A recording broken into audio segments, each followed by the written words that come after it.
Hi అండి, నమస్తే. Welcome to బుల్లెక్క. ఈరోజు మనము పనసగింజల వడలతో వడకర్రీ ఎలా చేసుకుందామో చూద్దామండి. ఈ పనసగింజల వడల రెసిపీ ఆల్రెడీ మన బుల్లెక్క యూట్యూబ్లో ఉందండి. కావాలంటే ఆ రెసిపీ చూడండి, డిస్క్రిప్షన్లో లింక్ పెడతాను. ఇంకా మనము ఈ వడకర్రీ ఎలాగో చూద్దామా. 2 ఉల్లిపాయలు, 4 టమాటోస్ తీసుకున్నాను.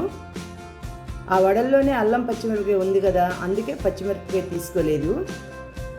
ఈ వడకర్రీ నా స్టైల్లో చేస్తానండి. నా స్టైల్ అంటే నూనె ఎలా తగ్గించవచ్చు అని. ఇలా చేస్తే ఆయిల్ తక్కువ పడుతుందన్నమాట. అందుకని ఉల్లిపాయ టమాటాని 1-2 విజిల్స్ వచ్చేంత వరకు కుక్కర్లో ఉడకబెట్టుకుందామండి. ముందు మామూలుగా కుక్కర్లో, చిన్న కుక్కర్ లేదంటే మామూలుగా గిన్నెలో నీళ్ళు పోసైనా ఉడకబెట్టుకోవచ్చు. మనము పచ్చి ఉల్లిపాయ టమాటాని కూడా మిక్సీకి వేసి వండితే ఆయిల్ ఎక్కువ పడుతుందండి. అందుకే ముందుగా ఇలా ఉడకబెట్టుకుంటాను.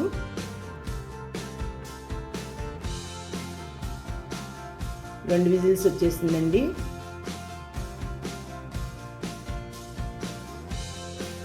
అది చూసారా.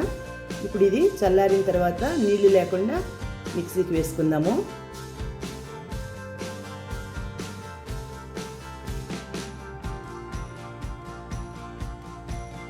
ఇప్పుడు మూకులు పెట్టుకుని సరిపడినంత ఆయిల్ వేసి దానిలో 1 స్పూను సోంపు, ఒక చిన్న దాల్చిన చెక్క, 2 లవంగాలు వేసానండి. అది వేగిన తర్వాత మిక్సీకి వేసినటువంటి ఆ టమాటో ఉల్లిపాయ పేస్ట్ వేసుకుందాము. ఈ లోపల ఈ వడల్ని బాగా నలిపి పెట్టుకుందాము. చిన్న చిన్న ముక్కలుగాను లేకపోతే ఇట్లా పొడి పొడిగా నలిపేసుకుందాము. కొంచెం కరివేపాకు వేసాను.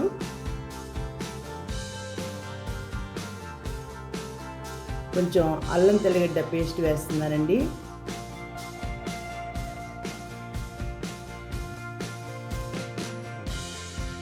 బాగా అట్లా వేయించాలి. కొంచెం వేగిన తర్వాత ఈ ఉల్లిపాయ టమాటో పేస్ట్కి సరిపడినంత ఉప్పు వేసుకుందాము. ఎందుకంటే ఆల్రెడీ వడల్లో ఉప్పు ఉంది కాబట్టి దీనికి సరిపడ వేసుకుంటే చాలు.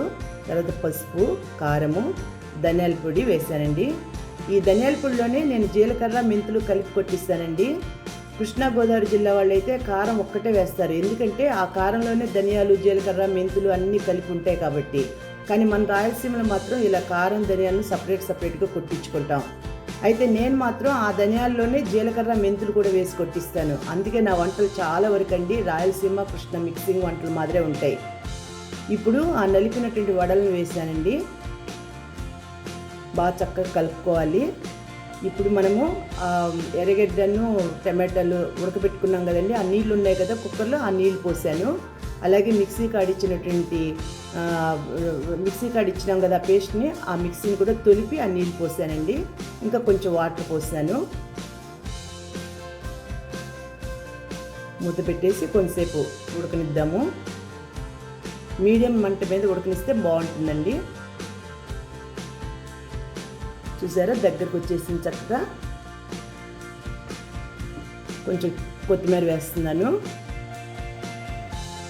అంతేనండి, గుమగుమలాడే పనసగింజల వడకర్రీ రెడీ. దీన్ని మనము దోశ, ఇడ్లీ, పూరీ కాంబినేషన్తో తినొచ్చండి. ఈరోజు మేము దీన్ని పూరీ తిన్నాము.